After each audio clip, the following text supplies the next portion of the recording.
आंकड़े इकट्ठे करवा सकते हैं, ये करवा सकते हैं, लेकिन देश के यशस्वी प्रधानमंत्री जी ने अब ये निर्णय लिया कि हम जब जनगणना करा ही रहे हैं देश की, तो इसमें जातीय जनगणना भी हो जाए और उसके आधार पर जो आंकड़े आएंगे तो उसके आधार पर भारत सरकार और राज्यों की सरकारें अपनी कल्याणकारी योजनाएं और उन जातियों के हिसाब से उनको राष्ट्र की मुख्यधारा में जोड़ने के लिए क्या उपाय किया जा सकते हैं, इसको अच्छे तरीके से किया जा सकेगा।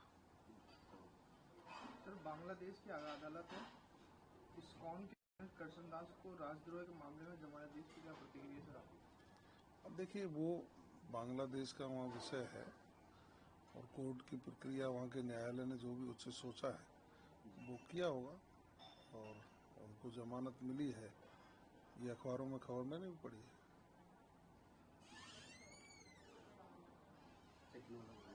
सर, पहलगाम अटैक में पाकिस्तान फ्लाइट के भारत में ना जो अपना एयरवेज है वो बंद कर दिया है, इसकी क्या प्रतिक्रिया देंगे आप? पहलगाम की घटना के बाद पूरे देश में गुस्सा भी है और भारत की सरकार कठोर कदम भी उठा रही है।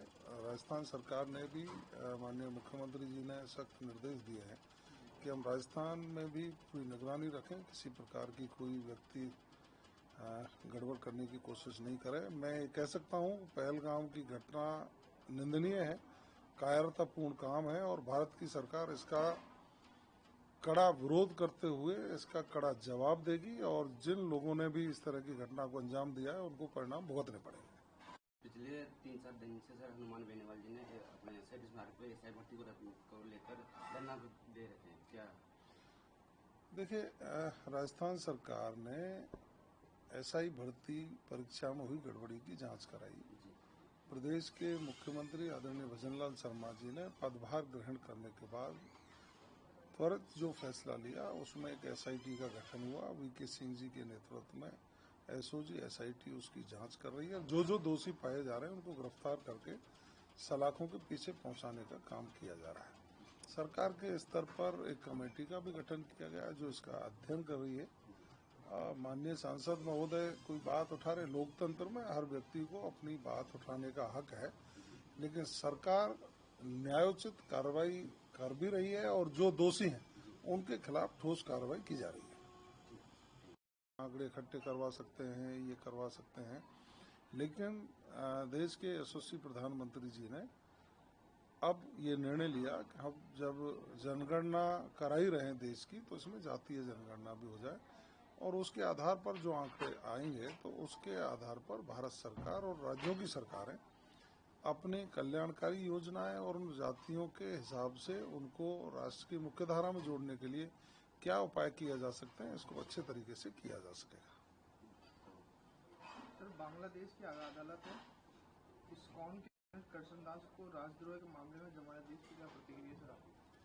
अब देखिए, वो बांग्लादेश का वहाँ विषय है और कोर्ट की प्रक्रिया, वहाँ के न्यायालय ने जो भी उचित सोचा है वो किया होगा और उनको जमानत मिली है, ये अखबारों में खबर मैंने भी पढ़ी है।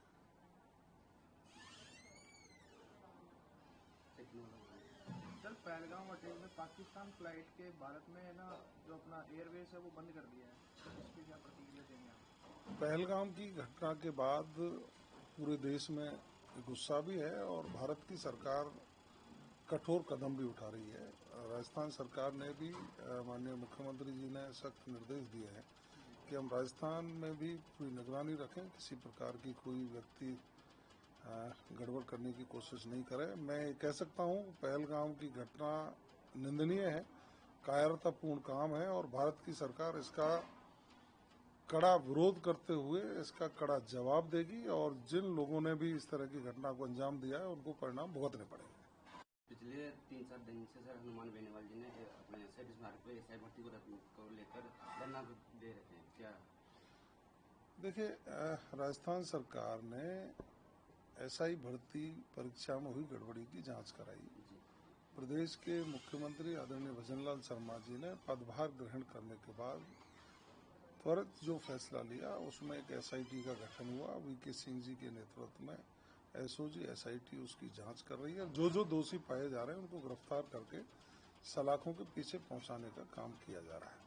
सरकार के स्तर पर एक कमेटी का भी गठन किया गया जो इसका अध्ययन कर रही है।